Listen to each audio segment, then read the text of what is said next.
నూట 5 పరిశుద్ధ ప్రభువు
వర్షాలు కూర్చోండి, బయట కూర్చోండి, బయట లోపల ఉన్న మీరు యవనస్తులు అయితే బయట కూర్చోకండి, లోపలికి వచ్చి కూర్చోండి.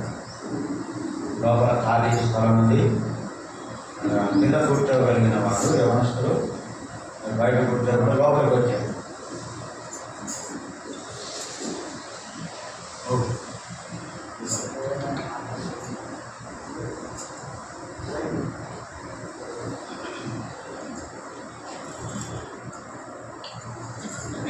పఠింప శ్రేష్ఠ గ్రంథం, పఠింప శ్రేష్ఠ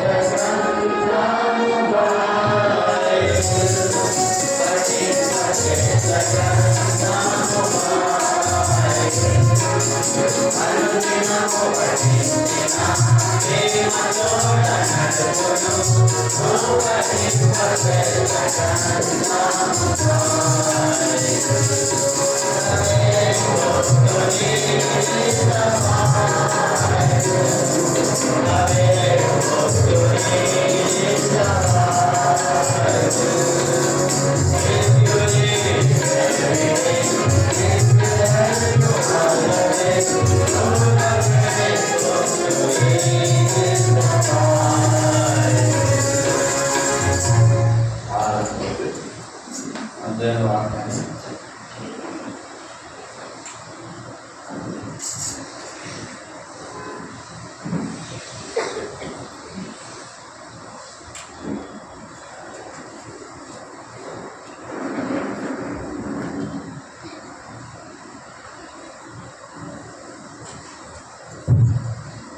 ప్రార్థన.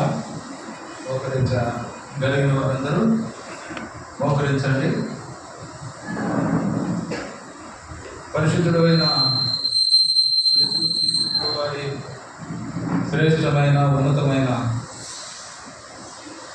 గొప్ప నామమును బట్టి ఉదయకాల సమయంలో మీ పాద సన్నిధికి చేరి ఇలా ప్రార్థించడానికి ఆయుష్నిచ్చి, ఆరోగ్యమునిచ్చి, జీవమునిచ్చి, కృపనిచ్చి, గొంతులో ఊపిరిచ్చి, ఎంతవరకు నడిపించి నాకు దశ ప్రార్థన మందిరంలో ముఖాల్లోని ప్రార్థించే ధన్యత మాకందరికీ దయచేసినందుకు స్తోత్రంలో ఉంది. పరిశుద్ధ దేవుడిని ఆరాధించడానికి ఆశతో వచ్చినాను. కనికరించండి, ఏ విధంగా ఆరాధించాలో తెలియదు.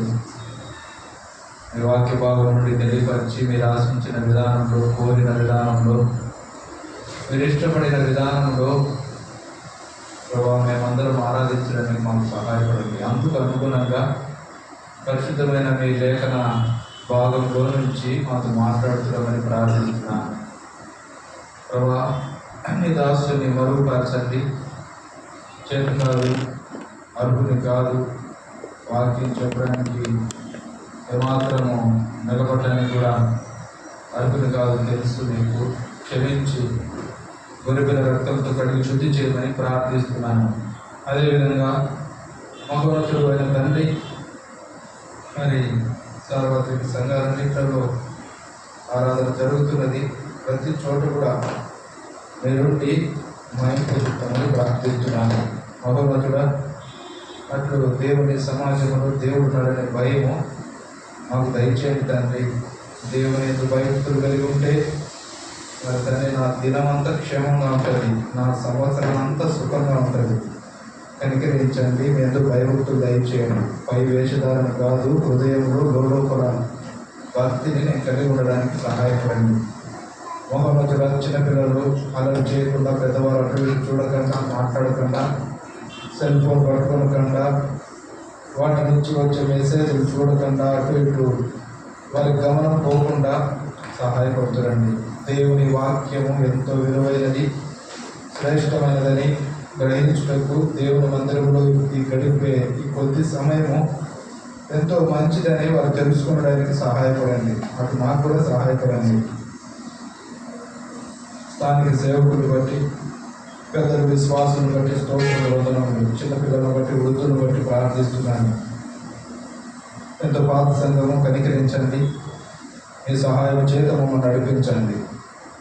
మహోన్నతుడా మరి కనికరించమని ప్రార్థిస్తున్నాను. నా గొంతు నాలుక వేరే ముట్టండి, మరి పరిశుద్ధమైన మీ వర్తమానం అందించండి. నా తండ్రి గొంతు రాజుడి దగ్గు వీటన్నిటి నుంచి తొలగింప చేయమని ప్రార్థిస్తున్నాను.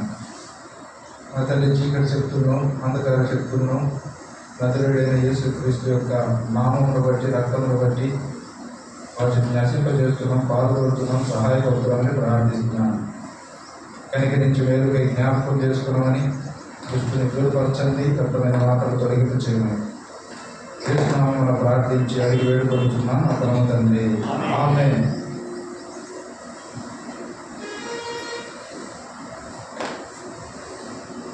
యేసుక్రీస్తు నామమున చేరువచ్చిన సంఘానికి అంతటికీ వందనం తెలియజేస్తున్నాము. మరి చెన్నూరు దశలోనిక ప్రార్థన మందిరం ప్రారంభించక ముందే ఈ సంఘం యొక్క నాకున్న పరిచయాన్ని గుర్తు చేయాలని ఆశపడుతున్నాను. జ్యోతి కెమికల్స్, తర్వాత చిన్నమాసుపల్లి, చెన్నూరు, కొద్దిగా టక్కోలి, యెరూషలేం ప్రార్థన మందిరం, ఈ 3 సంఘాలు కలిసి ఉండేవి. ఎలాగంటే అప్పుడు ఇక్కడ బల్ల లేదు, మా దగ్గర బల్ల ప్రారంభించబడలే. కొత్తగా పెద్దవారు వారి రక్షణలో ఎదుగుతున్న సమయంలో ఇక్కడ ఆశీర్వాదం అంటే మా దగ్గర ఏసన్న నాకు తాతగారు అవుతారు ఆయన, తర్వాత టక్కోలిలో మా పెద్దలు ఉంటారు కదా ఇస్రాయలు, వారు జకరయ్యలు, వారు వీళ్ళు ఏంటంటే ఒక నెల జ్యోతి కెమికల్స్లో ఉపవాస ప్రార్థన ఉంటుంది. రాత్రి అంతా తెల్లరాత్రులు వీరందరూ అక్కడికి వచ్చేవారు. వాళ్ళు వచ్చేవారు, చెన్నూరు వచ్చేవారు మా దగ్గర. మేమేం చేస్తామంటే, నేను చిన్న పిల్లవాడిని, నాకు గుర్తుంది. సరే ఆశీర్వాదం అంటే వాళ్ళ ఇంటికి వచ్చినాము. రాత్రి అంతా ప్రార్థన. మళ్ళీ అక్కడి నుంచి నడుచుకుంటా, సైకిళ్ళు, వాహనాలు అక్కడ ఉండేవి కాదు. అవన్నీ తబలాలు, కీబోర్డ్ కాదు, హార్మోనియం పెట్టుండేది. మోసుకొని వచ్చి తర్వాత అవన్నీ మోసుకొని అది వెళ్ళేవారు అన్నమాట. అక్కడికి కూడా అంతే, ట్రక్కులు కూడా అంతా కాలినడక. బేర్షెబా కూడా పొలమార్లు చాలాసార్లు కాలినడకతో వచ్చిన పరిస్థితులు ఉన్నాయి. అలాగూ ఈ సంఘాలు బలపడుతూ వచ్చినాయని నేను అనుకుంటున్నాను. స్థిరపరచబడి దేవుని దయ వలన సంఘము కట్టబడతా వచ్చింది. అంతేకాకుండా దేవుని యొక్క నామము మహిమపరచబడడానికి ఇలా పాతవాళ్ళు వారి యొక్క ప్రార్థన, వారి యొక్క ఫలితాలు ఈనాడు మనం అనుభవించగలుగుతున్నాం, చూడగలుగుతూ వస్తున్నాం. అయితే అలాగూ ఈ యొక్క సంఘాలు నడిపించబడతా వచ్చినాయి. అప్పుడు నాకు గుర్తుండేది, రాత్రి వర్తమానం చెప్పాలా అని చెప్పినప్పుడు నాకు వెంటనే ఇవన్నీ గుర్తుకు వచ్చినాయి. ఎంతో పాత సంఘము, అక్కడికి పోయినప్పుడు ఇలా ఉంటా వచ్చిన పరిస్థితే అనుకుంటా వచ్చు. అయితే ఏదేమైనప్పటికీ ప్రభు యొక్క మహాకృప, ఆయన మహాదేవుడు, ఆయన యొక్క మహాకృప ఉంది కాబట్టి ఎంతవరకు ఆయన కొనసాగిస్తూ వస్తున్నాడు. అది ఒక విషయం. అయితే ఇప్పుడు వాక్య ధ్యానంలోకి మనం రాకముందు మనం ఏ దినాల్లో ఉన్నామండి? ఎవరైనా చెప్తారా? గట్టిగా చెప్పండి. దశలోని కావాలంటే చెన్నూరు రోజులు అంటేనే గెట్టెవులు అని పేరు, అంతేనా? ఏ దినాల్లో ఉండవు మనము?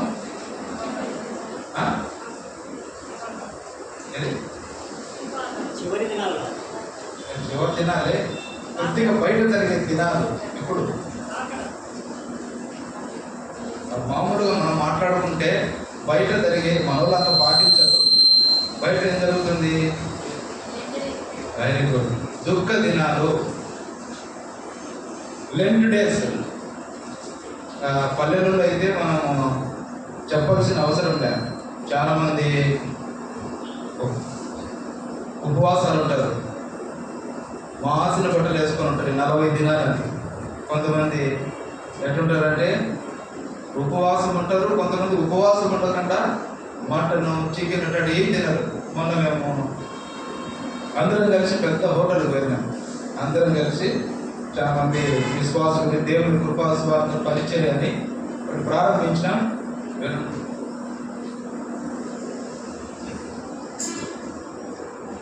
ఆ పరిచర్యలో మేమందరం కలిసి ఏం చేసినామంటే ఒకసారి భోజనానికి వెళ్ళాం. అక్కడికి ఒక ఆయన వచ్చినాడు. ఆయన వేరే సంఘము అయితే మనతో కలిసి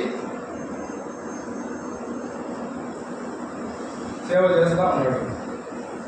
ఆయన ఆ రోజు తినలేదు, మటన్ తినలేదు. మేమందరం రకరకాలు వేసుకొని తింటా ఉంటాం. చికెన్ కొంతమంది అంటే స్టార్టర్స్, కొంతమంది దమ్ బిర్యానీ అంటారు. ఆయన ఎంత నిష్టగా ఉన్నాడంటే దుఃఖ దినాలు ఏమన్నాడు, వస్తానని చెప్పినాడు. దుఃఖ దినాలు మామూలు రైస్ ఆయన తీసుకొని తినాడు. అయితే ప్రభు అంతా ఏం చెప్తున్నాడు, ఎందుకు మీరు దుఃఖపడుతున్నారు, ఆయన ఇక్కడ లేడు, ఆయన లేచి ఉన్నాడు అని రాయబడింది. కానీ మనం ఇంకా ఆచారంలోనే కొనసాగుతూ ఉంటాం.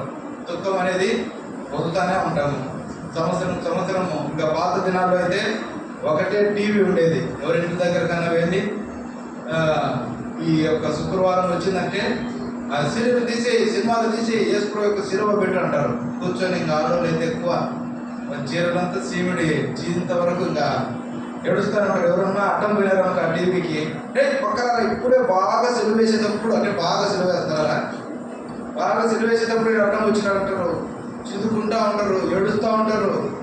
అందుకే ఎక్కువ స్త్రీలకి చెప్పాడు, ఎందుకు మీరు దుఃఖపడతారు, ఎందుకు ఇంకా దుఃఖమా, ఆయన ఇక్కడ లేడు, ఆయన లేచి ఉన్నాడు. కాబట్టి సిలువ యొక్క ధ్యానమే మనం చూసుకున్నాం. నాకు రాత్రి గుర్తొచ్చింది, ఏం చెప్పాలని అనుకున్నప్పుడు మోకాళ్ళ మీదకి వచ్చినప్పుడు అదే ధ్యానంలో ఉండవు కాబట్టి బయట వాళ్ళు మనం కాదు, కానీ ఒకసారి చూసుకుంటే మంచిదని అనుకున్నాం. కాబట్టి యేసు ప్రభు యొక్క సిలువలో పలు రకాలుగా వాళ్ళు ఉపయోగించిన వస్తు సామాగ్రి ఉంది. సిలువ వేయడానికి కర్ర ఉపయోగించినారు, సిలువ వేయడానికి శీలలు ఉపయోగించినారు, సిలువ వేయడానికి ఆయనకు ముళ్ళ కిరీటం పెట్టినారు, సిలువ వేయడానికి ఆయనకు ఒక చిరకను అందించినారు. ఆ చిరకను గురించి మనము ఈరోజు ధ్యానించుకున్నాం. ఒక పాత్రను ఆయనకి ఇచ్చినారు, ఆయన ఒక పాత్రను ఇచ్చినారు. అంతేకాకుండా అంతకు ముందు కూడా ఆయన వేదనతో ఉంటాడు, బాధలో ఉంటాడు, చింతతో ఉంటాడు, ఎంతో దుఃఖంతో ఉంటాడు. అప్పుడు దేవుడే పలుకుతాడు, ఏమంటాడంటే, ప్రభా నీ చిత్తమైతే ఈ గిన్నె, ఈ పాత్ర నా నుంచి తొలగించు అంటాడు. అంటే నేను తాగలేను, ఈ యొక్క పాత్ర నేను తాగలేను, ఈ పాత్ర ఈ గిన్నె నా నుంచి తొలగించేసి అంటే తీసేసే అంటాడు. తట్టుకోలేడు దేవుడు. ఏమయ్యా ఆ గిన్నెలో ఏముంది, ఆ పాత్రలో ఏముందంటే సకల మానవుల పాపం అంతా దాంట్లోనే ఉంది. సకల మానవులు ఎవరో చేసిన వ్యభిచారము ఆ గిన్నెలో ఉంది, ఎవరో చేసిన దొంగతనము ఆ గిన్నెలో ఉంది, ఎవరో కొట్లాడిన అనవసరంగా ఏమి లేకడని నింద వేసి కొట్లాడిన ఆ యొక్క పాపము గిన్నెలోనే ఉంది. ఎవరో ఇంత లావు మాటలు, దూషణ మాటలు, చెడ్డ మాటలు అన్నీ ఆడలంటే ఆ గిన్నెలో ఉన్నాయి. దేవుడు తీసుకుని వచ్చి యేసు ప్రభు దగ్గరికి ఆ గిన్నె అంటే పెట్టినప్పుడు, గిన్నె తాగంటే, ప్రభువా నీ చిత్తమైతే, తండ్రి నీ చిత్తమైతే ఈ గిన్నె నా నుండి తీసేసి తొలగించు అన్నాడు. ఎవరు తాగరు. ఒక చిన్న పాపమే. నేను ఆర్టిస్ట్లో గ్యారేజ్లో పనిచేస్తానండి. నేను సూపర్వైజర్ని, ఇంకొక సూపర్వైజర్ ఉంటాడు. వాళ్ళ దగ్గర ఉండే ఒక వ్యక్తి ఏం చేసినట్టే నిన్న తప్పు చేసినాడు, ఇంకొక వ్యక్తిని కొట్టినాడు. నేను వచ్చేసరికి ఆ ఏఎస్ఐ, మా దగ్గర కానిస్టేబుల్స్, ఏఎస్ఐ వాళ్ళందరూ ఉంటారు. ఆయన నన్ను మాట్లాడి, రేపు నుంచి అతని డ్యూటీలోకి తీసుకోవద్దు, ఉదయకాలమే వేరే అతన్ని కొట్టినాడంటే నేనేం చెప్పినా అంటే మా అతను కాదు అని చెప్పిన. అంటే ఆ చిన్న పాపాన్ని కూడా నా మీద వేసుకునేదానికి నేను ఇష్టపడలే. నేను కదా దానికి సూపర్వైజరు, నేను ఈ వర్క్ మాత్రమే అని ఆయన చెప్పినాను. సారీ నేను ఓన్లీ ఫర్ వాషింగ్ సూపర్వైజర్ అని చెప్పాను. ఆయన ఏమన్నాడు, సరే అంటే చిన్న పాపాన్ని కూడా సరే సార్ అతను రానిండే ఆ సూపర్వైజర్తో మాట్లాడతలే అనే మాటలు కూడా నేను అందే. అంటే అంత చిన్న పాపాన్ని కూడా నా మీద వేసుకోవడానికి, అతని పాపం నా మీద వేసుకోవడానికి నేను ఇష్టపడలే. మరి లోకము, ప్రపంచము, ప్రతి ఒక్కరూ చేసిన పాపము ఆ పాత్రలోనికి తీసుకొని వచ్చి తండ్రి నోటి దగ్గర పెట్టినప్పుడు ఏమన్నాడు, తండ్రి నిశ్చితమైతే గిన్నె ఆ నుంచి తీసేసి అన్నాడు. రండి ఇప్పుడు మనం ఆ యొక్క వాక్య భాగాన్ని చదువుకొని ఆ వాక్య భాగం ప్రకారమే ఆరాధన చేస్తాం. లూకా సువార్త 22వ అధ్యాయము 42వ వచనం అందరం కలిసి బిగ్గరగా చదువుకున్నాము. సరే 39 నుంచి మార్చైనా చదువుకున్నాం. తొందరగా హెల్ప్ చేస్తా, బాధపడద్దండి. ఎందుకంటే ఎండాకాలం కాబట్టి మళ్ళీ తర్వాత ఆరాధన ఉంది, బల్ల వర్తమానము, బల్ల ఉంది, ఇవన్నీ ఉన్నాయి కాబట్టి త్వరగానే ముగించడానికి నేను ప్రయత్నం చేస్తాను. లూకా సువార్త 22వ అధ్యాయం 39 నుంచి 46 వరకు చదువుకున్నాం. మార్చి తర్వాత ఆయన బయలుదేరి తన వాడుకు చొప్పున ఒలీవల కొండకు వెళ్ళగా శిష్యులను ఆయన వెంట బయలుదేరి గట్టిగా చదవాలి. వారి యొద్ద నుండి రాతి వేద దూరం వెళ్ళి మోకాళ్ళుని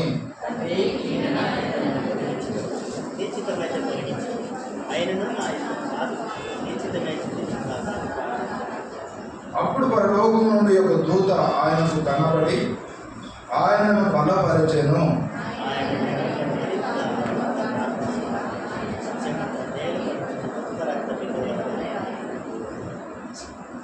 ఆయన ప్రార్థన చాలించి లేచి తన శిష్యుల ఎదుకు వచ్చి వారు దుఃఖము చేత నిద్రించుట చూచి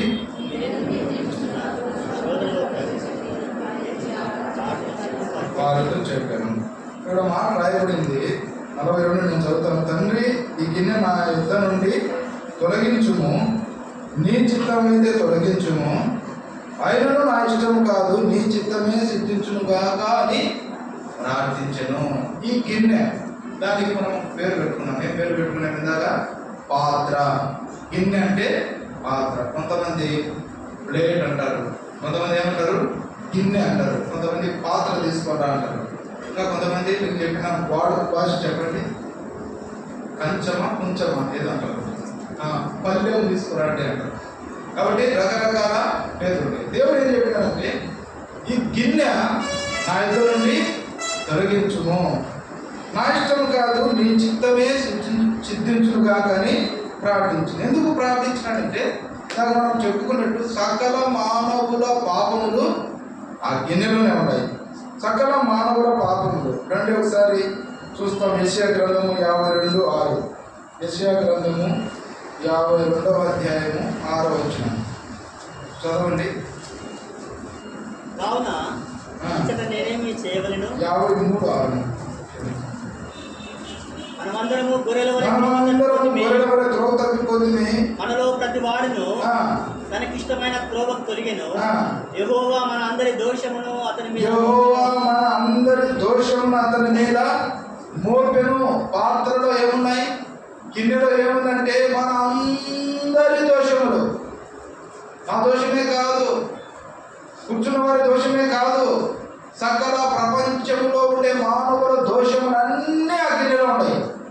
అందుకే ఏం చేసినాడు, అయ్యా ఈ గిన్నెలో ఉంది, నేను త్రాగలేను. ఎవరి దోషములకు వాడే శిక్ష పొందాలా? ధర్మశాస్త్రం అంతా రాయించితే, ధర్మశాస్త్రం అంతా ఉంది కదా, ఎవడు పాపము చేస్తే వానికే శిక్ష.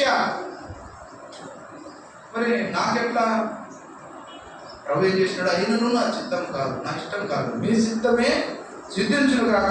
సకల మానవుల దోషములు ఆ యొక్క పాత్రలో ఉన్నాయి. ఇంకా రండి 2 కొరింథీ 5:21. ఎందుకనగా 2 కొరింథీ అందరూ చేయాలి, ఒక్కరు చదవాలి. 5:21.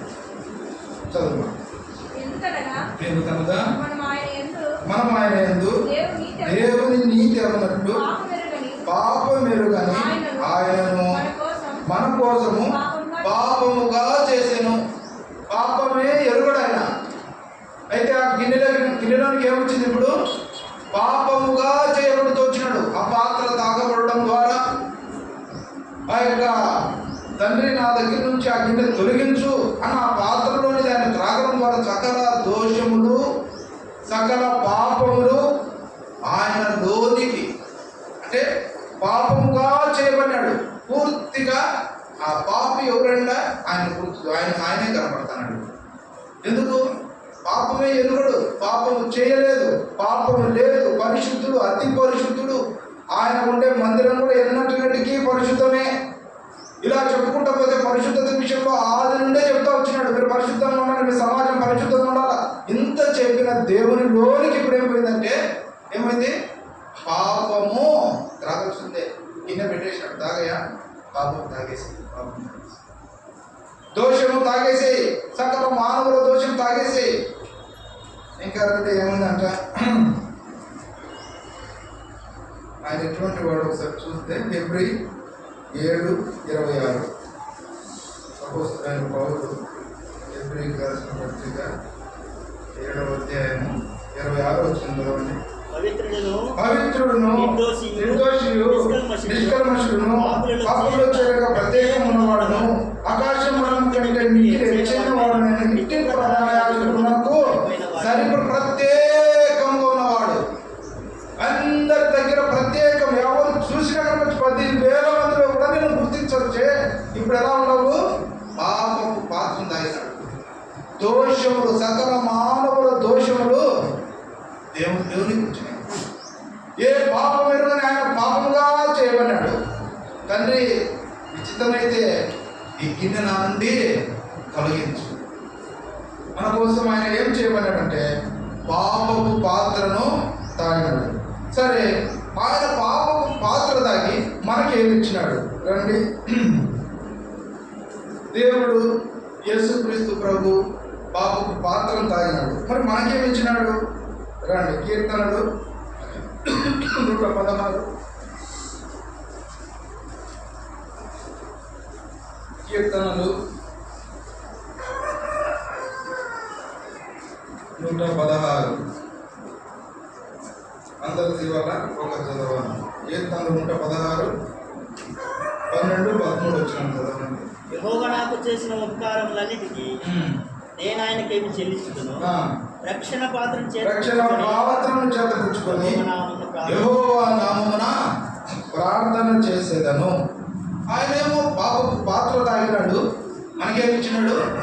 రక్షణ పాత్ర ఇచ్చినాడు. దేవుడేమో పాపపు పాత్ర. అందుకే యోహాను సువార్తలో ఉంది 3వ అధ్యాయం, దేవుడు లోకమును ఎంతో ప్రేమించను. ప్రేమలో నష్టం ఉంటుంది. ప్రేమలో ఏముంటుందండి? నష్టం ఉంటుంది. అవతల వ్యక్తి నష్టపోతాడు. యేసు ప్రభు పరమదేవుడు, ఆయన నష్టపోయినాడు. పాపమంతా ఆయనకు, దోషమంతా ఆయనకు. మనకేమో రక్షణ పాత్ర. మామూలు రక్షణ ఇది విలువైన రక్షణ అంటాడు, గొప్ప రక్షణ అంటాడు, నిత్య రక్షణ అంటాడు. ఇంకా అట్లా వచనాలు చూసుకుంటా పోతే చాలా ఉంటాయి. ఇంత గొప్ప రక్షణ అంటాడు. కాబట్టి ఇటువంటి రక్షణ పాత్రను, అయ్యా మీరేమో రక్షణ పాత్రను త్రాగండి, నేనేం తాగినా? పాపపు పాత్ర తాగిన. పాప పాత్ర ఈ దోషములన్నీ ఉండేదండి. నాకు అసలు ఏ పాపం తెలియదు, ఏ పాపం ఎరుగను నేను. అటువంటిది ఏం చేయబడింది? పాపముగా చేయబడింది. పాప పాత్ర, సకల మానవుల పాపముల ఆ పాత్రలు ఉన్నాయి.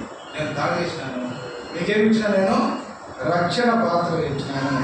రండి, రెండవదిగా ఏ పాత్ర తాగినాడు దేవుడు? రోమా 9వ అధ్యాయం. అపోస్తలుడైన పౌలు రోమీయులకు రాసిన పత్రిక 9వ అధ్యాయం 22వ వచనం చదవండి. అందరి దేవాలు.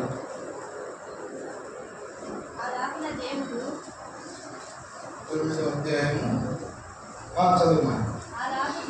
అలాగు దేవుడు తన ఉగ్రతను అగపరచుటకు, తన ప్రభావమును చూపుటకును నా జనమునకు సిద్ధపడి ఉగ్రతా పాత్రమైన ఘటములను ఆయన బహు దీర్ఘశాంతంతో సహించినదేమీ చాలు. ఉగ్రత పాత్ర మధ్యలో ఉంది, 22వ వచనంలో మధ్య లైన్లో ఉంది. ఉగ్రత పాత్ర, దేవుడు ఆయన పాపపు పాత్రలు దాగి మనకేమో రక్షణ పాత్రలు ఇచ్చినాడు. రెండవదిగా ఉగ్రత పాత్ర, దేవుని ఉగ్రత సొదొమ గొమొర్రా మీద పడింది. ఎటువంటి పాపులు? చిన్నపిల్లలు మొదలుకొని పెద్దవారి వరకు భయంకరమైన పాపులు, చెప్పడానికి కూడా అసహ్యం. అటువంటి పాపులు దేవుని ఉగ్రత అలాగే వచ్చింది వారి మీదకి. తీక్షణమైన వేడిని, అగ్ని, వీటన్నిటితో నాశనం అయితే వచ్చినారు. ఇట్లా మన మీద కూడా నరకానికి మనం పాత్రులము, దైవోగ్రతకు పాత్రులము. అందుకే ఎపిసిలో ఉంది, ఎటువంటి వారముట? అపరాధముల చేత, పాపముల చేత చచ్చిన వారము, దైవోగ్రతకు పాత్రము అయినను దేవుడు కరుణా సంపన్నుడై ఉంది అని రాయబడినాడు. ఇప్పుడున్నమాట. కాబట్టి ఎటువంటి వారం అంటే దైవోగ్రతకు పాత్ర. ఇంకా ఎటువంటి వారము? యోహాను సువార్త 3వ అధ్యాయము 36వ వచనం చదవండి.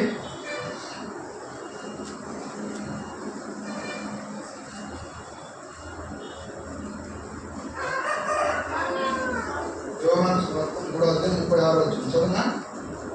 కుమారుని విశ్వాసించువాడే నిత్య జీవం గలవాడు, కుమారునికి విధేయుడు కానివాడు జీవం చూడడు. దేవుని ఉగ్రత వాని మీద నిలిచి ఉండును. విధేయత లేదు మనలో, ఆరంభం నుంచే లేదు. ఆదాం విధేయత చూపినాడా? యా, ఆ పండుగ తిన్నదయ్యా, అక్కడికి పోవద్దు, దాన్ని చూడొద్దు, తినొద్దు, చేయొద్దు, ఎన్ని చెప్తా ఉంటారు మనకు. అయితే విధేయత చూపని వాడు దేవుని ఉగ్రతకు పాత్రుడు. వాక్యం వినాలి. అందరూ తల తెచ్చుకొని ఏడుస్తా ఉన్నారా? ఇంకా యేసు ప్రభు శిలువని జ్ఞాపకం చేసుకుంటా. ఇప్పుడు ఇంత చెప్పేది ఎందుకంటే ప్రేమించినాడు ఆయన, అన్నీ ఆయన పొందినాడు. మనకంతా సంతోషమే. రక్షణ పాత్ర ఇచ్చా, ఎంతో సంతోషంగా ప్రభుని ఆరాధించాలా. లేకపోతే ఆ యొక్క పాపం మన మీద పడితే మనం తట్టుకునే వాళ్ళం కాదు. దేవుని ఉగ్రత మన మీదకి వచ్చిందనుకో అసలు ఏ మానవుడు తట్టుకోలేడు. అంత భయంకరమైన ఉగ్రత. దైవోగ్రతకు పాత్రుడు మనము. రెండోదిగా విధేయత చూపని వాడు దేవుని ఉగ్రత వారి మీద నిలుచుంటుంది. ఏమాత్రం విధేయులం కాదు మనం. తల్లిదండ్రులకు విధేయులం కాదు, పెద్దవారికి విధేయులం కాదు, ఉపాధ్యాయులకు విధేయులం కాదు, అధికారులకు విధేయులం కాదు. విధేయత ఉందా? చిన్నపిల్లల నుంచి గుర్తు చేసుకుని ఒకసారి, అరే నేను ఏమాత్రం విధేయత చూపించినా అంతెందుకు నా విషయంలో చెప్తా. రాత్రి 1:30 ఫోన్ వచ్చింది నాకు డ్యూటీ నుండి. రోజు సైలెన్స్లో పెట్టుకొని పండుకుంటామని, ఈరోజు పరిచయం ఉంది కదా, ఎవరో ఒకరు ఫోన్ చేస్తారు అని సైలెన్స్లో తీసి పెట్టినందుకు డ్యూటీ నుంచి ఒకటి ఫోన్ చేసినాడు 1:30. మా అమ్మ భయపడింది అంత సౌండ్ వచ్చేసరికి. నేను మా అమ్మ చెప్తాను, ఎత్తద్దు ఫోను, ఎత్తద్దురా, ఇట్లా ఒక్కరోజు ఎత్తినా వాళ్ళకి అలవాటు అయిపోతుంది. కానీ విధేయత చూపించినానా? రాత్రే ఆ ఫోన్ ఎత్తినందుకు పెద్ద కలవరమైంది, నిద్ర లేదు నాకు. అదంతా వేరే విషయం మీకు చెప్పలేను. 3 పైన పడుకున్నాయి రాత్రి అంతా, నిద్ర లేదు. 3 పైన విధేయత చూపిస్తున్నామా? ఒక్క మాట ఆమె చెప్పింది, ఎత్తద్దు రా, ఎత్తగల నుండి ఎటు నిందు తొందరగా పండుకొని నిద్రపోయింది. అంతేనా కాదా? వినపడుతుందే పని. విధేయత అనేది మనం లేదు. వాక్యం చెప్తూ ఉంటాము, చేస్తూ ఉంటాము, తిరుగుతూ ఉంటాము, మందిరానికి వస్తాను. నేటికి విధేయత అనేది చాలా ప్రాముఖ్యమైనది. విధేయత నుండి గంజదానం సరిపోతుంది. ఈ విధేయత లేకనే దేవుని ఉగ్రత వాని మీద నిలిచి ఉంటుంది, పైనే ఉంటుంది ఉగ్రత. అయితే ఉగ్రత పాత్ర తీసుకుని ఏం చేసినాడంటే యేసు ప్రభు తాగేసినాడు. వద్దు, వాళ్ళ మీద పడకూడదు, ఆయన మీద పడకూడదు, ఐక్య మీద పడకూడదు, ఆ మీద పడకూడదు. వద్దండి తండ్రి, తీసుకోరా, నేను త్రాగేస్తా. ఎంత మంచి దేవుడు.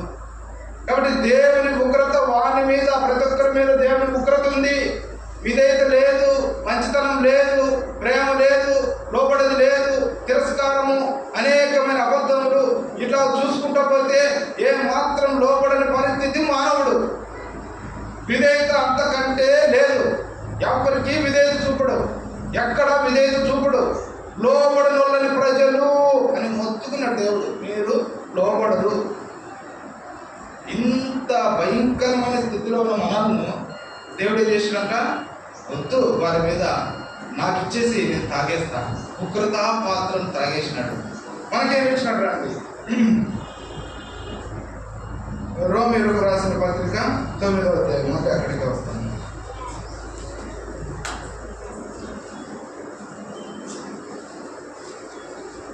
9వ అధ్యాయం 23-24 చదవండి. మరియు ఉమ్. మహిమ పొందుటకు ఆ. ఆయన ముందుగా సిద్ధపరిచిన కరుణా పాత్ర ఆ. జనముల ఎడల ఆ. అనగా యూదులలో నుండి మాత్రము కాక అన్యజనులలో నుండి ఆయన పిలిచిన మన ఎడల తన మహిమైశ్వర్యం కనపరచవలనని ఉన్నదేమి. చాలు. 2వ లైన్లో ఉంది. మరియు మహిమ పొందుటకు ఆయన ముందుగా సిద్ధపరిచిన కరుణా పాత్ర ఘటముల ఎడల. ఉగ్రతా పాత్ర ఏమో యేసు ప్రభు తాగినాడు, మనకేమిచ్చినాడు? కరుణా పాత్ర. ఎంత మేలండి, ఎంత ప్రేమ కలిగిన దేవుడు. ఇదైతే లేదు, దేవుని ఉగ్రత నెత్తి మీద ఉంది. అలాగే ఆ ఉగ్రత పడిందంటే ఇంకా నాశనమే, పతనమే, జీవితంలో పైకి రాలేము. ఇటువంటి అయిపోవలసిన మన మీద ఏం పడిందంట? కొద్దిగా మీరు తలాకాయ దించుకొని ఉంటే ఏమర్థం కావడం లేదు నాకు. వాక్యం వినాలా, వాక్యం చెప్పేటప్పుడు వినాలా, అప్పుడే అర్థమవుతుంది. ఉపాధ్యాయుడు జారి ఎందుకు ఇక్కడ తిరిగి రాస్తూ ఉంటాడంటే వాళ్ళు చూడాలని. ఎప్పుడైతే చూస్తారో అర్థమవుతుంది. వాక్యానుసారంగా ఆరాధిస్తాం, లేకపోతే ఏం ఆరాధిస్తాం? పాత టేప్ రికార్డే, అంతేనా? పాత టేప్ రికార్డ్ అంటే ప్రభు నాకు రక్షణ ఇచ్చినారు, శిలువలో మీరు మరణించినారు, మీరు తిరిగి లేచినారు, ఆమె అది కాదు. వాక్యం వినాల. వాక్యం వింటేనే వాక్యానుసారంగా మనం ఆరాధిస్తాం. అప్పుడు దేవుడు సంతోషపడతాడు. నేను ఇంత తాగినా కదా, పాప పాత్ర తాగి తిని, ఉగ్రత పాత్ర తాగి తిని, వీళ్ళకు నేను కరుణ పాత్ర ఇచ్చినాను, వీళ్ళకి నేను రక్షణ పాత్ర ఇచ్చినాను, ఇంత సంతోషంతో ఆరాధిస్తున్నారని తండ్రి సంతోషమవుతుంది. యేసు ప్రభు ఎంత సంతోషపడతాడంటే అంత ఆనందపడతాడు. ఈ ఆరాధనలోనే ఉంది, సమస్తం దీంట్లోనే ఉంది. ఒక వ్యక్తి ఆత్మీయంగా బలపడాలని, మేలుడు పొందాలని, ఆశీర్వాదం పొందాలని, ఫలములు పొందాలని, వృద్ధి చెందాలని, ఆయన తన జీవితంలో సుఖంగా ఉండాలని, క్షేమంగా ఉండాలని అన్ని ఆరాధనలోనే ఉన్నాయి. మరి ప్రార్థన అనొచ్చు, ప్రార్థనలో కూడా ఉన్నాయి. ఎక్కువ శాతము ఆరాధనలోనే ఉంది. కాబట్టి ప్రభువును చక్కగా ఆరాధించాలంటే చక్కగా వాక్యం వినాలి. ఫస్ట్ ఏం చేసినట్టు ఆయన కరుణా పాత్ర, ఉగ్రతా పాత్ర ఏమో ఆయన తాగినాడు. దేవుని ఉగ్రత అంతా మన మీద నిలుచుంటే వచ్చాయా, వాళ్ళ మీద వేయద్దు, ఆమె మీద వేయద్దు, అది నేను తీసుకోవడం, నేను తాగేస్తా. అయితే మీకు నేనేమి ఇచ్చినానంటే కరుణా పాత్ర ఇచ్చిన. కృప కనికరమూల మా దేవ కృతజ్ఞతనార్పింతు. కృప కనికరమూల మా దేవ కృతజ్ఞత అర్పించాలి. ఇప్పుడు మనం కరుణా పాత్ర తీసుకొని వచ్చిన, నెత్తి మీద ఉంచినారు. దేవుడా నన్ను కరుణించినారు. దావీదు కుమారుడా నజరేయుడైన యేసు నన్ను కరుణించాడు, కేకరేశాడు. జనులు ఏం చేశారే? ఊరుకోండు. పరిస్థితులు నిన్ను ఊరుకునేటట్టు చేస్తాయి. ఊర్లో జనం నిన్ను గమనుండేటట్టు చేస్తారు. ప్రపంచం నిన్ను ఆగిపోయేటట్టు చేస్తుంది. దేవుడు నిలవబడి నిలిచి నీకేం కావాలయా, ఏం దృష్టి పొందాలని అనుకుంటున్నా. ఆయన వారి మీద కనికరపడి వారి కన్నులు ముట్టి వారిని బాగు చేస్తాడు. దేవుడు కనికరం ఉంది, ఆయన ప్రేమ ఉంది. ఆగుతాడు, నిలిచి ఆయన వారిని పిలిచి అని రాయబడింది. ఎంత ప్రేమ! నీటి దగ్గరికి వచ్చి నిలిచిన దేవుడు, నీతో మాట్లాడిన దేవుడు, నేను పిలిచినాడు, దగ్గరికి వచ్చినాడు. ఆ ఉగ్రతంతో నేను తాగిన, నీకు కరుణా పాత్ర ఇచ్చిన. ఆయన కనికరపడి ఎంత మంచి దేవుడు అండి. ఉదయకాల సమయంలో కృతజ్ఞత కలిగి మనం ఏం చేయాలా? దేవుడిని ఆరాధించాలంటే ఇంకా ఏమిటో యోహాను సువార్త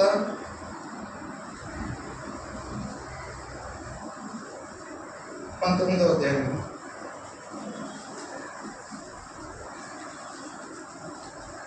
19వ అధ్యాయము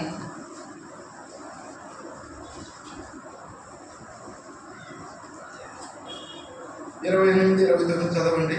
అటు తర్వాత సమస్తమును అప్పటికి సమాప్తమైనదని యేసు ఎరిగి లేఖనం నెరవేరినట్లు నేను తప్పికొనుచున్నాననేమో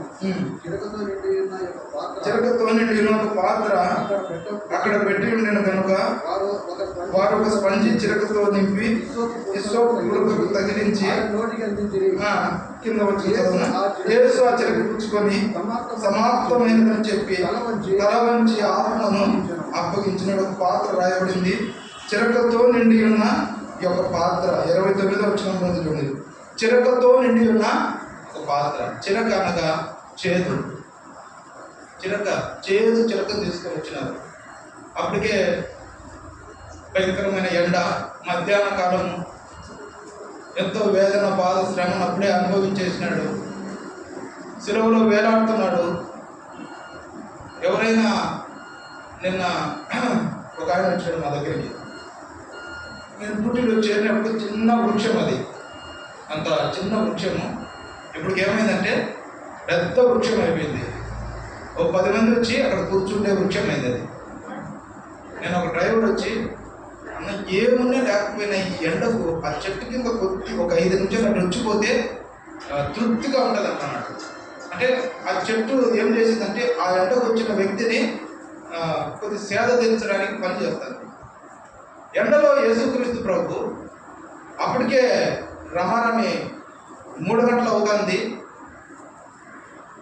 చివరిగా ఆయన అడిగినాడు, అయ్యా దాహం అంట వచ్చినాడు. ఎటువంటి పరిస్థితిలో అయినా ఎవరికైనా కానీ ఎంత నీచుడైనా వాటిలో కూడా కొద్దిగా ప్రేమ ఉంటుంది. సరేలే బాండలో నీళ్ళు ఎందుకులే, మా ఫ్రిడ్జ్లో నీళ్ళు బాండలో నీళ్ళైనా ఇస్తామంటాడు. కొంతమంది ఏం చేస్తారంటే బాణలో నీళ్ళైనా బయట నీళ్ళైనా తెచ్చిస్తారు.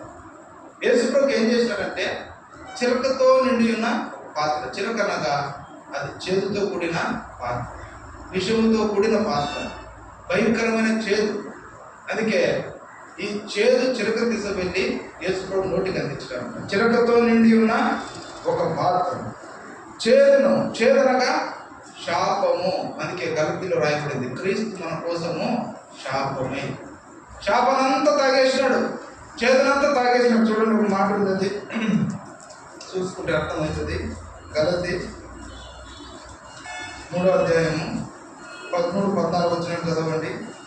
ఆత్మను గురించిన వాగ్దానము విశ్వాసం వలన మనకు లభించినట్లు అబ్రహాము పొందిన ఆశీర్వచనము క్రీస్తు యేసు ద్వారా అన్యజనులకు కలుగుటకై క్రీస్తు మన కోసము శాపమై. క్రీస్తు మన కోసము శాపమై.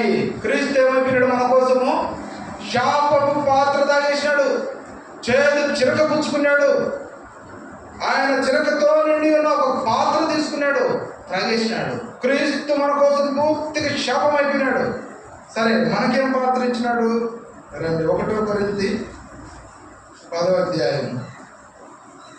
1 కొరింథీ ప్రేమలో ఆయన పూర్తిగా నష్టపోయినాడు, మనకేమో పూర్తిగా బాగు చేసినాడు. 1 కొరింథీ 10వ అధ్యాయం 16 వచనం చదవండి. మనము దీవించు ఆశీర్వచనపు పాత్రలోనిది త్రాగుట క్రీస్తు రక్తంలో పాలు పుచ్చుకుంటే కదా. మనం విరుచు రొట్టె తినుట క్రీస్తు శరీరంలో పాలు పుచ్చుకున్నట్టే కదా. మనము దీవించు ఆశీర్వచనపు పాత్ర, ఆయనేమో శాపపు పాత్ర, ఆయనేమో చేదు పాత్ర, ఆయనేమో చిలకతో నిండి అని ఒక పాత్ర తాగినాడు. మనకేమిచ్చినాడు? ఆశీర్వచనపు పాత్ర. ఎంత మంచి దేవుడు అండి! ఎన్ని ఆశీర్వాదాలు! ఒక చోట రాయబడింది, లెక్క లేనన్ని అద్భుతములు అని. ఒక అద్భుతం మన పట్ల జరిగించింది. లెక్క లేనన్ని అద్భుతములు, అనేకమైన ఆత్మ సంబంధమైన ప్రతి ఆశీర్వాదం ఇచ్చినాడు. ఆత్మ సంబంధమైన ప్రతి ఆశీర్వాదం, ఒక ఆశీర్వాదం కాదు. బయట ఆశీర్వాదాలు ఎప్పుడు గుర్తు పెట్టుకోవద్దండి. ఇంటంట, భార్య అంట, పిల్లలంట, ఉద్యోగం అంట, పంట పొలాలు, పాడి, ఐశ్వర్యం, ఇవన్నీ ఒక సైడు. మన ఉద్దేశం అంతా ఏమున్నాడంటే ఆత్మ సంబంధించిందే. ఆత్మ సంబంధించిన దేవుడు, ఆయన ఆత్మ దేవుడు కనుక ఆయన ఆత్మతో సత్యంతో ఆరాధించాలంటే ఆత్మీయంగా మనం ఏమి పొందుతున్నాం, ఆత్మీయంగా మనం పొందిన ఆశీర్వాదాలను గుర్తుపెట్టుకోవాలి. ఆత్మ సంబంధమైన ప్రతి ఆశీర్వాదం ఇచ్చేసి ఆయన ఏం చేసినాడు? శాపాన్ని పొందుకున్నాడు. క్రీస్తు మన కోసం శాపమై చేదు చిలక తీసుకొని పాత్ర ఒకటి ఆయన త్రాగుతూ, చూసారా? చెప్పండి, మొట్టమొదటిగా ఆయన ఏ పాత్ర తాగినాడు? చెప్పండి, ఏ పాత్ర తాగినాడు? మొట్టమొదటిగా ఆయన పాపపు పాత్రను తాగినాడు. మనకేమిచ్చినాడు? రక్షణ పాత్ర ఇచ్చాడయ్యా. మీకు గొప్ప రక్షణ. రక్షణ అనేది సామాన్యమైనది కాదు. ధనికులు ఉన్నారు, కలెక్టర్లు ఉన్నారు, ఎంఆర్ఓలు ఉన్నారు, ఆఫీసర్లు ఉన్నారు, ఐశ్వర్యవంతులు ఉన్నారు, చాలా మంది గొప్పవారు ఉన్నారు. వాళ్ళకి ఎవరికి లేదు. అందుకే వారికి లేని భాగ్యము క్రీస్తులో మనకు క్రీస్తులో మనకు దొరికింది. యూదులకు లేదు. యూదులు ఆయన ఇశ్రాయేలు ప్రజలు దేవుని యొక్క భాగం వాళ్ళు. అయితే వాళ్ళు కూడా లేదు. రక్షణ మనకు ఏం రక్షణ అంటే ఒకసారి రాయబడింది ఆత్మ రక్షణ. మన ఆత్మకు రక్షణ దొరికింది. ఈ శరీరం విడవబడుతుంది. ఈ శరీరం ఇంతవరకే ఆత్మ ఉంటుంది. ఆ ఆత్మకు రక్షణ పొందిన వాళ్ళే పరలోక రాజ్యాన్ని చేరుకుంటారు. కాబట్టి మన ఆత్మకు రక్షణ దయచేసినాడు. గొప్ప రక్షణ, విలువైన రక్షణ, నిత్య రక్షణ. ఆయనేమో పాపపు పాత్రను తాగినాడు. రెండవదిగా ఏమని చెప్పినాము, ఆయన ఉగ్రత పాత్ర తాగినాడు. దేవుడి ఉగ్రత మన మీద నిలిచింది. విధేయం కాలే. ఆది నుండే తల్లిదండ్రులకు విధేయత లేదు, సంఘంలో విధేయత లేదు, బయట విధేయత లేదు, ఎక్కడ లేదు. దేవుని ఉగ్రత మన మీద నిలిచింది. దైవోగ్రతలకు పాత్రులము, అపరాధముల చేతను పాపముల చేతను చచ్చిన వాళ్ళము. దైవోగ్రత మన మీద ఉంది. అయితే దేవుడు కరుణా సంపన్నుడై ఉండి మనకేమిచ్చినాడు? కరుణ పాత్ర. ఆయన కరుణా పాత్రను ఇచ్చిన. అందుకే దేవుడి యొక్క స్వభావ లక్షణాల్లో ఆయనకు ఒక స్వభావ లక్షణం ఉంది. ద్వితీయోపదేశంలో 2వ పాఠంలో అనుకుంటా, అయ్యా నేను చూడాలా మోషే అంటాడు. చూడాలన్నప్పుడు మోషే అని మోషేకి చెయ్యి అడ్డు పెట్టి నా వెనుక భాగం మాత్రం చూస్తావని అట్లా దాటిపోతూ యెహోవా కనికరము అని రాయబడింది అక్కడ. ఆయన స్వభావ లక్షణాల్లో ఆయన యొక్క గుణలక్షణాలు మొట్టమొదటి రాయబడింది యెహోవా కనికరము. ఆయన మితిలేని కనికరం అని రాయబడింది. విశేషమైన కనికరం అని రాయబడింది. ఇవన్నీ వచనాలు చూసుకుంటే మనకు లేట్ అవుతుంది, ఆలస్యం అవుతుంది. కాబట్టి ఇలాంటి కనికరం చూపించినాడు. చివరికి గుడ్డివాడు, ఎవరు పట్టించుకోలే. అప్పటికే గుడ్డితనంలో ఉన్నాడు, భయంకరమైన స్థితిలో ఉన్నాడు. జనులుగా ఆపుతున్నారు. చూసారా, మనం కూడా అనేకమైన ఆపుతావచ్చు. ఇంకెందుకు రక్షణ? ఇప్పుడే నేను బాప్టిజం తీసుకునేటప్పుడు యవ్వన ప్రాయంలోనే బాప్టిజం తీసుకున్నాను. అప్పుడు నా ఫ్రెండ్స్, నా స్నేహితులు, ఎందుకు ఇంత చిన్న వయసులో ఎందుకు బాప్టిజం, ఎంత ఎంజాయ్ చేయవచ్చినా సమయంలో నువ్వు ఏం చేస్తానో బాప్టిజం తీసుకుంటే నాకు అడ్డుపడతారు. వాళ్ళు ఏం చేసినారు? జనం ఊరుకో, ఆగిపో. వాడు దావీదు కుమారుడు నన్ను కరుణించు. ఆయన నిలిచి వాళ్ళు పిలిచి అక్కడ రాయబడింది. ఆయన నిలిచినాడంట. వాళ్ళని పిలిచండి, ఏం కావాలి? అయ్యా దావీదు కుమారుడు నన్ను కరుణించు. అప్పుడు యేసు వాని మీద కనికరపడే రాయబడింది. కాబట్టి ఆయన కనికరం కలిగిన దేవుడు. కృతజ్ఞతతో ఆయన మనం ఏం చేయాలా? ఆరాధించాలి. ఉగ్రత పాత్ర ఆయన తాగి కరుణా పాత్ర మనకిచ్చాడు. చివరిగా చూస్తే చిరకతో నిండి ఉన్న ఒక పాత్ర. చిరకతో నిండి ఉన్న ఒక పాత్ర. ఆ పాత్ర చేదు పాత్ర. క్రీస్తు మన కోసము శాపం. ఈ శాపం అంతా దేవుడి మీద పడింది. ఆత్మ సంబంధమైన ప్రతి ఆశీర్వాదం ఇచ్చాడు. మనం ఆత్మ సంబంధమైన ఎప్పుడు గుర్తుపెట్టుకోవాలి, బయటికి కాదు. బయటికి ఎప్పుడు గుర్తుపెట్టుకోకూడదు. ఒక సేవకుడు ఒక కుటుంబాన్ని దర్శించాడు. అయిపోయింది, ముగిస్తున్నానండి. ఒక సేవకుడు ఏం చేశాడంట, కుటుంబాన్ని దర్శిస్తూ ఉన్నాడు. వాళ్ళు మందిరానికి రాలేదు. ఏమ్మా మందిరానికి రాండంటే చాలా రోజులు రాలేదు. తర్వాత కూడా దర్శించినాడు. అప్పుడు అడిగినాడు, ఎందుకు మీరు మందిరానికి రాలంటే, దేవుడు మాకు ఏం చేసినాడండి, మా నాయన సేవ చేసినాడు, ఒక ఇల్లు కూడా కట్టించలేదు. ఆయన ఎప్పుడు పరలోక రాజ్యంలో మనకి ఇల్లు ఉందన్నాడు. ఇల్లు ఎంత నిష్టగా ఉండి మా ఆయన ఇంత సేవ చేస్తే దేవుడు మాకేం చేసినాడు, ఇప్పుడు బాడగిళ్ళలో ఉంటున్నాం, పరిస్థితులు బాగాలేవు. అది కాదు, ఆత్మ సంబంధమైన ప్రతి ఆశీర్వాదము. నువ్వు బాడీ ఇంట్లో ఉండు, సొంత ఇంట్లో ఉండు, పొలం ఉందే, పొలం లేదా, ఉద్యోగం ఉందే లేదా, ఐశ్వర్యం ఉందా లేదా, చదువు ఉందా లేదా, ఆత్మ సంబంధమైన ప్రతి ఆశీర్వాదాన్ని దేవుడు మనకి ఇచ్చాడు. దాన్ని బట్టి ప్రభును ఆరాధించాలి. కాబట్టి ఆత్మ సంబంధమైన ప్రతి ఆశీర్వాదం. ఒక మాట చూసుకుని లేవిలో ఉంది. లేవికి రాసిన పత్రిక లేవియ కాండము క్షమించండి 27వ అధ్యాయం చివరిలోకి వచ్చినాము. 12-13 వచ్చినాము, చదవండి.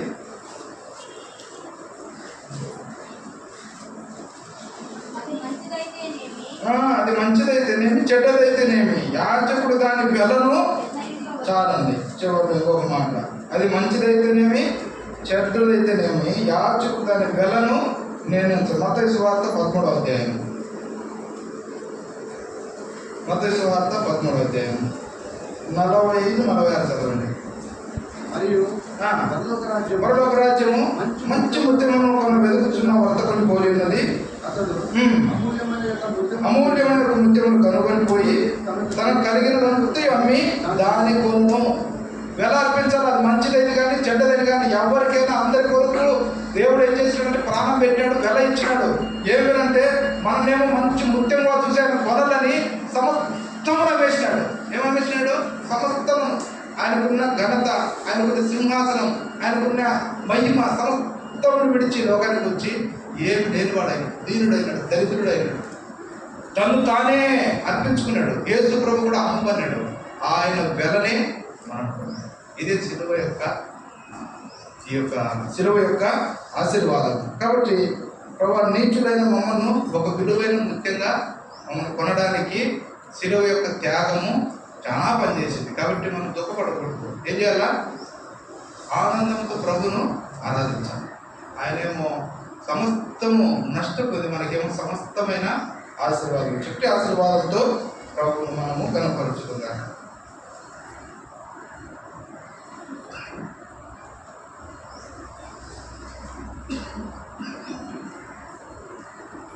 లేచి నిలబడి ఒక పాట పాడుతుండగా సండే స్కూల్ పిల్లలు సండే స్కూల్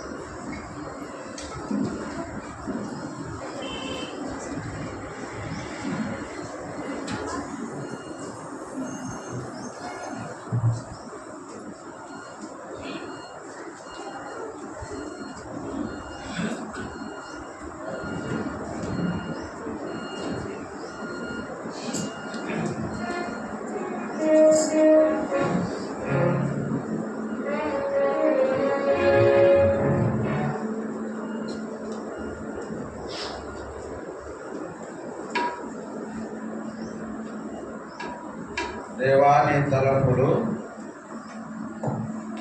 అమూల్యమైనవి నాయక.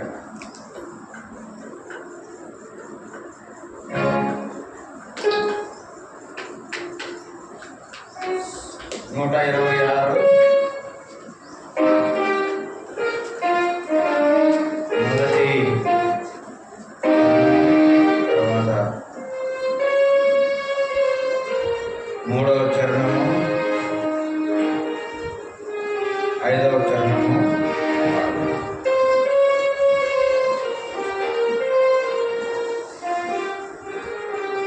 ఈ పిల్లలను ఎప్పుడన్నా అందరినీ సండే స్కూల్ పంపించండి. మధ్యలో పెట్టుకోకండి, అటు ఇటు తిరుగుతూ ఉంటారు.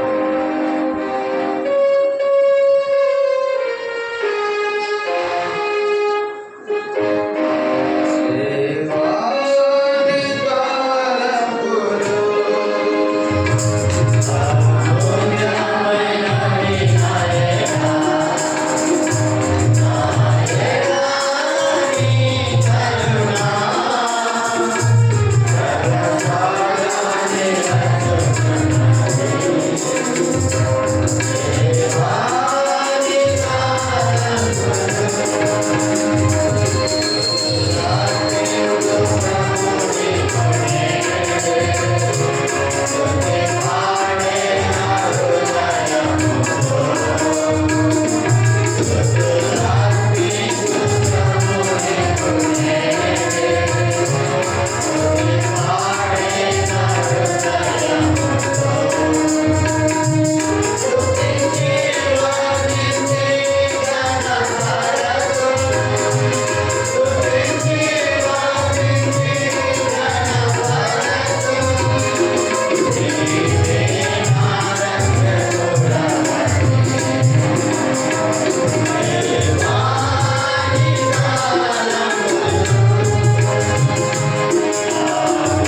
ఇది ఆరాధించే సమయము, గంభీరమైన సమయము. ఎవరు కూడా ఇప్పుడు బాత్రూమ్ కానీ పోవద్దండి. నీళ్లు తాగడానికి బాత్రూమ్ దాకా పాట పాడమంటారు. మీరు పోవాలనుకుంటే పోయినా ఇప్పుడు మధ్యలో పోకండి. అది ప్రభువును మనము అగౌరవపరిచినట్టుగా ఉంటుంది. మన ప్రభు మన ఆరాధనల మీద ఆయన ఆసీనుడయ్యే దేవుడు. ఆయన సింహాసనాసీనుడిగా మన మధ్యలోకి రావాలని ఆశపడుతున్నాడు. మనం ఆయన్ను గౌరవించే వారంగా, కనపరిచే వారంగా, మధ్యలో లేచిపోవడం, తిరగడం అట్లాంటి అలవాటు పెట్టుకోకండి. చిన్నపిల్లలు కూడా ఈ సండే స్కూల్ బోర్డు వెంటనే బయటకు వెళ్ళిపోయి ఆటోలలో కూర్చుంటున్నారు. ఆ గేటు దగ్గర ఉన్న వాళ్ళు మీరు బయట ఎవరు తిరుగుతున్నారు, ఎవరు వస్తున్నారు, పిల్లలు ఏం చేస్తున్నారు, ఆటోలలో కూర్చుంటారు చూడాలి. మనం బయటికి పంపకండి. ఎవరు కూడా బయటికి పోకూడదు. మందిరంలోకి వచ్చినాక ఆ బయట పోయి ఆటోలలో కూర్చోవడము అక్కడ చేస్తూ ఉన్నారు. ఇంకా పిల్లలు ఎవరు బయటికి పోకుండా గేట్ దగ్గర జాగ్రత్తగా, చెప్పులు స్టాండ్ దగ్గర ఉన్న వాళ్ళు ఆ పిల్లలు బయటికి పంపకుండా చూడండి. మొదటి సండే స్కూల్కి వెళ్ళేవారు, ఆ తర్వాత వంట పరిచయకు వెళ్ళేవారు, ఆ తర్వాత వాళ్ళ ముందున్నవారు, వాళ్ళ వెనకలు ఉన్నవారు, బయట ఉన్నవారు. అంటే మన క్రమంగా మన ప్రభువును ఆరాధిస్తాం. కళ్ళు మూసుకోండి, చూడండి, ప్రారంభించండి.